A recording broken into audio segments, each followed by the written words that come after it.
They excluded her from day one. "This isn't your place," they said, but she quietly kept training. And when test day came, she did what 20 male soldiers couldn't do alone, because she was never what she appeared to be. The morning sun cast long shadows across Fort Blackwater's elite training facility. Elena Voss, 22 years old, stood at attention with 30 other soldiers, but she stood alone. The whispers had started the moment she arrived 3 weeks ago, and they hadn't stopped. "Special Operations Training Course, Phase 1, announced Master Sergeant Marcus Kane, a man whose reputation preceded him through 2 decades of classified missions. His weathered face showed no emotion as he surveyed the recruits. 28 of you will fail. 3 will graduate. 1 will excel." Elena kept her eyes forward, but she could feel the stares. To her left, Corporal Tyler Hawk whispered to his neighbor, "Bet she's gone by week 2. To her right, Specialist Nathan Cross simply shook his head. "What were they thinking, sending her here?" Kane's voice cut through the morning air. "Today begins your physical assessment. Those who cannot meet the standards will be removed immediately. No exceptions, no second chances." Elena's past flashed before her eyes. 8 years old, under her father's strict discipline. "Elena, if you want to be strong, you must train every day," retired Colonel Jonathan Voss had said. Her mother, retired Major Catherine Voss, had added, "Daughter, no one in this world will give you an easy path." The first test was a 12-mile run in full gear. Elena deliberately fell behind, pretending to struggle with her smaller frame. The men pulled ahead, their laughter echoing back to her. "Pick up the pace, Voss," Kane shouted. "This isn't a morning jog." She finished last, 15 minutes behind the leaders. As she crossed the line, pretending to gasp for air, she heard Sergeant Diego Ramirez comment to Kane, "Sir, maybe we should reassign her to support roles. This training isn't designed for someone like her." "Someone like what, Ramirez?" Kane's tone was sharp. "Someone like her, sir." Kane glanced at Elena, who was still pretending to catch her breath. "Voss, you have something to say?" Elena straightened up. "No, sir, just ready for the next test." That evening in the barracks, the atmosphere was tense. Elena sat alone at the end of her bunk, methodically cleaning her gear while conversations flowed around her, but never included her. 22 years old, Hawk said, making no effort to lower his voice. Probably never even fired a weapon before basic training. Cross added, "My sister wanted to join the army too. I told her to be a nurse instead. These jobs aren't for women." Specialist Blake Morrison said, 3 weeks here and still at the bottom of every test. This is painful to watch." Elena didn't look up, carefully moving her cleaning cloth, checking every piece. But she was listening. She was listening to every word, and inside she was smiling. Hawk continued, "Maybe we should tell her she'd be doing herself a favor by leaving." Cross agreed. That would be better for everyone. At that moment, Sergeant Axel Stone approached. "Hey guys, show some respect. She's a soldier just like us." Morrison laughed. "Stone, be realistic. She can't survive here." Stone looked at Elena. The woman raised her head, and when their eyes met for a moment, Stone saw something there, a glint, a confidence. But he couldn't quite understand what it was. That night, Elena lay in her bed thinking. She thought about things they didn't know. The training she had received from Israeli Krav Maga specialists Avi Cohen and Rachel Stern since she was 12. The techniques she learned from Russian Systema expert Igor Petrov from age 15. Her national women's fighting championship at 18. The sniper certification she earned at 20. The next morning, Kane announced, "Today is combat testing. Armed and unarmed combat. Real scenarios. Those who fail this test will be immediately dismissed. First came unarmed combat. Elena faced Ramirez, 6 feet 2 inches, 220 pounds, 10 years of combat experience. "Sorry, little lady," Ramirez said protectively.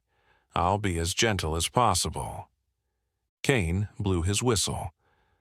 Ramirez attacked, powerful, fast, experienced. But Elena wasn't there.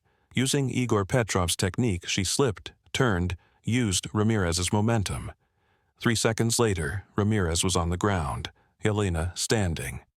Complete silence. Kane frowned. "Lucky move. Continue." Next opponent was Hawk. Elena used a technique Avi Cohen had taught her to defeat him too, then cross. She beat him with a move Rachel Stern had shown her. Then Morrison, then the others. An hour later, Elena had never lost. She had defeated 14 of the 30 male soldiers. "How is this possible?" whispered Hawk, rubbing his shoulder. Kane approached. "Voss, where did you learn this?" Elena stood pristine, not even breathing hard. "I learned, sir." "Where?" "Special training, sir." Kane's eyes narrowed. "What kind of special training?" Elena hesitated. Then, "Krav Maga, BJJ, Systema. For 10 years. 10 years? You're 22 years old." "Yes, sir, since I was 12. Stone stepped forward. "Voss, who trained you?" "Israeli specialists, Russian specialists, American specialists. My father introduced me to the best." Cross couldn't believe it. What kind of father trains his daughter like this? Elena looked at him. Cross, children who grow up in retired military families are raised differently. Next was weapons testing. Targets were set at 50, 100, 200, 300, and 500 meters. Elena took her position, but first deliberately made a few bad shots. Kane frowned. "Voss, focus." "Yes, sir." Elena corrected her aim. First, real shot, perfect hit. Second shot, perfect hit. Third shot, perfect hit. At 300 meters in windy conditions, perfect hit. At 500 meters moving target, perfect hit. Kane checked the score. "Perfect score. How?" "Practice, sir." "How much practice?" Elena secured her weapon. 2 hours daily for 7 years. Ramirez approached, still rubbing his shoulder. "Voss, who are you?" Elena looked at him. "Sergeant Ramirez, do I have permission to tell you?" Kane intervened. "Voss, I want your report, full report." Elena stood at attention. Elena Voss, 22 years old. Father Jonathan Voss, retired Army colonel. Mother Catherine Voss, retired Air Force major. Raised under military discipline from age 8. Professional combat training from age 12. Weapons training from age 15. National women's fighting champion at 18. Sniper certification at 20. Completed the highest level training available to civilians. Complete silence. Hawk's mouth fell open. Why didn't you tell us?" Elena turned to him. "Because you saw me as just a 22-year-old girl, and I wanted to see how you would evaluate me." Cross stepped forward. "But why did you perform poorly on all the tests?" "I wasn't performing poorly. I just wasn't showing my real potential. I was analyzing your attitudes." Kane frowned. "Analyzing?" "Yes, sir. Team dynamics, leadership styles, behavior under stress. That was also part of my training." Morrison shook his head. "So, you were observing us?" "Correct. And I learned this. You are excellent soldiers, but you have prejudices. When someone looks different, you immediately categorize them. Stone thoughtfully asked, "So, Elena, what did you learn from this analysis?" Elena looked around. "Stone, you're actually good people, but you have unconscious biases. Hawk, you're very protective, that's why you saw me as weak. Cross, you're attached to traditional values. That's why you resist change. Morrison, you're a perfectionist. That's why you expect the same standard from others." Hawk hung his head in shame. "You're right. I apologize." Kane stepped forward. "Voss, why doesn't your file contain this information?" "Because I'm here as an experiment, sir. Higher Command is evaluating the potential of female soldiers in Special Forces. I was sent as a test subject." "Which Higher Command?" "I don't have permission to share that information, sir." That evening, Kane was on the phone in his office. An hour later, he returned, his face showing shock. When he entered the barracks, all the soldiers had gathered around Elena. The atmosphere had completely changed. "Voss," Kane said, "I received information about you." "Yes, sir?" "You're not just a test subject. You're the future instructor of this program." A wave of amazement swept the room. Kane continued. "Elena Voss, 22 years old, but raised in a military family for 10 years. Has taught at 3 different military academies in the past 2 years. Her reason for coming here is to learn working dynamics with male soldiers and gain experience to train mixed groups in the future." Ramirez's mouth fell open. "So you're going to be our instructor?" Elena smiled. "If you want, Ramirez, I can teach you a few moves." Hawk stood up. "Elena, why didn't you tell us the truth all this time?" "Because, Hawk, the most important quality of a real leader is empathy. When you underestimated me, you were actually showing how you would evaluate your subordinates when you command in the future." Cross nodded thoughtfully. "So, this was a leadership test." "Partly, yes. But I was also learning from you, what kind of team you are, how you behave under stress, how you support a teammate." Stone asked, "So, what did you learn from us?" Elena smiled. "Stone, you were the only fair one. That's very valuable. Hawk, your protective instincts are strong. That's important for leadership. Cross, you're loyal and principled. Morrison, you focus on details. That's critical in operations. Ramirez, you're a team player. That's also very valuable." Kane stepped forward. "So, what happens now?" Elena stood up. "Now, real training begins. Because you've proven that you're not just physically strong, but also open-minded and ready for development." Ramirez smiled. "So, Instructor Voss, what will you teach us?"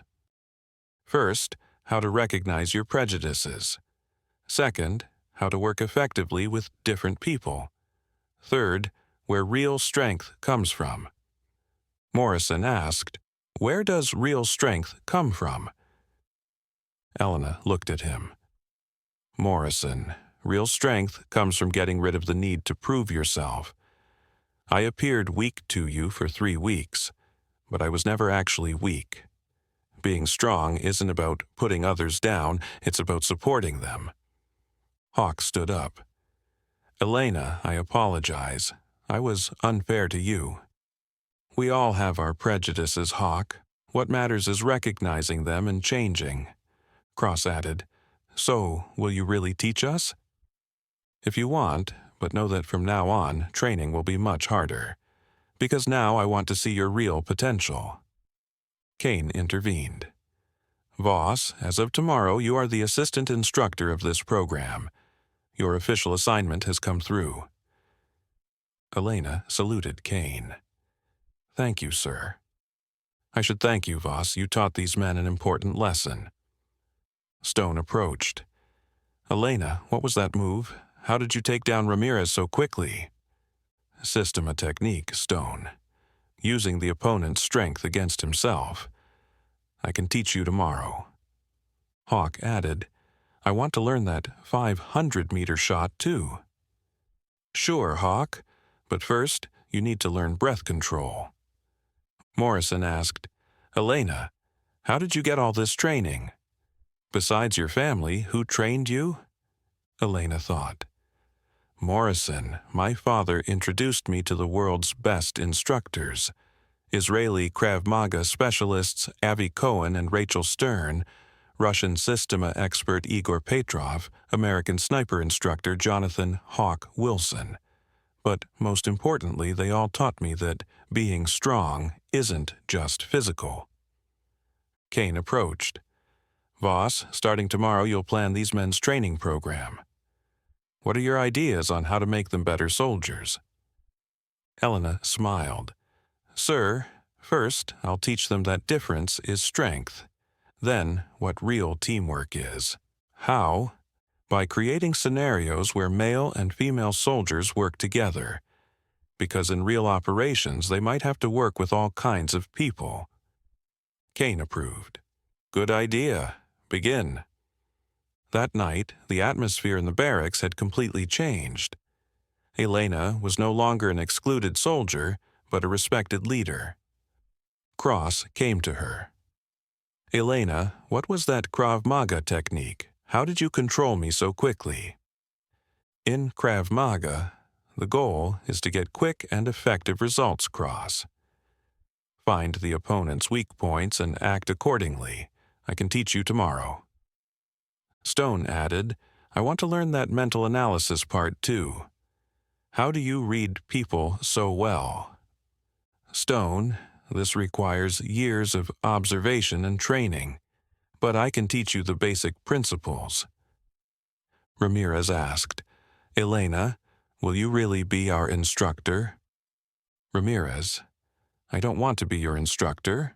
I want to be your guide. I can learn a lot from you too. Morrison was thoughtful. Elena, why did you observe us so closely these 3 weeks? Morrison, because real leadership comes from understanding each individual. Your perfectionist nature, Hawk's protective instinct, Cross's loyalty, Stone's justice, Ramirez's team spirit, these are all valuable qualities, but you need to learn to work together. Hawk asked curiously, So what are our weaknesses? Elena smiled. Hawk, let's talk about your strengths. Instead of dwelling on weaknesses, it's more effective to develop strengths. 3 months later, the group Elena trained became Fort Blackwater's most successful graduates. Ramirez graduated as team leader, Hawk as intelligence specialist, Cross as tactical specialist, Morrison as technical expert, and Stone as operations coordinator. At the graduation ceremony, Kane spoke, This group taught us something important. Prejudice is a soldier's greatest enemy, and the best leader can emerge from where no one expects. As Elena received her diploma, Ramirez whispered to her, Thank you, Elena. You gave us not just combat lessons, but life lessons. Elena smiled. Ramirez, I should thank you. You also taught me what leadership is. Stone added, Elena, you gave us the most important lesson. Strength isn't about crushing others, it's about elevating them. Hawk, and how prejudices blind us. Cross, how difference is strength. Morrison, and what real teamwork is. 5 years later, Elena Voss was the youngest female instructor at the Special Forces Academy. The mixed team she trained served in the world's most difficult operations. And when she started with each new class, she would say, Leave your prejudices at the door, because the person next to you might be the one who saves your life. And being strong means being willing to appear weak. 10 years later, Elena's methods had become standard training in NATO countries. The system known as the Voss method formed the basis of training programs where male and female soldiers worked together. And at every graduation ceremony, Elena would say, "Because sometimes the strongest person is the one no one expects to be strong, and real leadership is using your own strength to empower others." Because Elena Voss had become not just a soldier, but a visionary, and her legacy would continue to live on in future generations. 15 years later, Elena was now serving as Director of Special Forces Development at the Pentagon. On her office wall hung an old Fort Blackwater photograph, the last group photo taken with Kane, Ramirez, Hawk, Cross, Morrison, and Stone. That evening, on her way home, a message came to her phone. From Ramirez, "Elena, I just returned from a new operation today. I have a female operator on my team who uses the methods you taught. She's doing excellent work. We're grateful to you." Elena smiled and replied, "Ramirez, don't thank me. Thank that female operator. I just showed the way." At home, at dinner with her 8-year-old daughter, Sophie, the little girl asked, "Mom, today at school, our teacher talked about heroes. Are you a hero too?" Elena thought. Then she stroked her daughter's hair. "No, sweetheart. I'm just someone who helps people discover their own heroes." Sophie tilted her head. "Isn't that heroism too?" Elena hugged her. "Maybe it is, Sophie. Maybe that's the most beautiful kind of heroism." That night, as she went to bed, Elena watched the stars from her window. Somewhere, Kane had retired and was fishing. Somewhere else, Hawk was telling stories to his children. Stone continued to fight for justice, Cross to live for loyalty, Morrison to work for perfection. And Elena knew the real story wasn't over yet. Every new day was a new opportunity for someone to discover their own strength. Because real power isn't lighting your own light, it's helping others discover theirs.